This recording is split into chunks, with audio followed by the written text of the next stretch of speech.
మీరు డబ్ చెప్పలేదు ఎందుకు అంటే మీ వాయిస్ మేము ఆల్రెడీ అలవాటు పడిపోయి ఉన్నాము.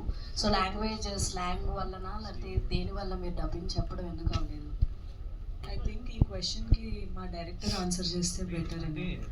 తనే ఒకసారి డబ్బింగ్ అంతా అయిపోయిన తర్వాత తను చూసుకున్నారు సినిమా, చూసుకొని తనకే ఎక్కడో అనిపించింది దీనికి అథెంటిక్ తనే బెటర్ అండి అని చెప్పి తనే సజెస్ట్ చేశారు.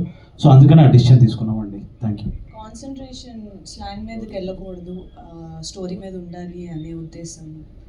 But somehow we fell that అరే చార్మి వాయిస్ కాదు కదా, మాకు అలవాటు అయిపోయింది మూల, అరే కాదు కదా తనే వాయిస్ ఉంటే బాగుండండి చాలా అనిపించింది నాకు కూడా అనిపించింది. బట్ ఫర్ ద సినిమా చాలా మంచి కాంప్లిమెంట్స్ వచ్చాయి. అన్నిటికన్నా మంచిదంటే గ్రేస్ గురించి, యాక్టింగ్ గురించి మంచి ఫీడ్బ్యాక్ వచ్చింది.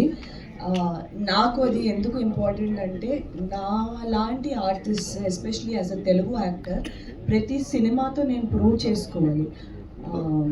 కొంతమందికి 1-2 సినిమాలు ప్రూవ్ చేసుకుంటే చాలు, నాకు అలా ఎప్పుడూ జరగలేదు. నా మొదటి సినిమా నుంచి ఇప్పటి వరకు ప్రతి సినిమా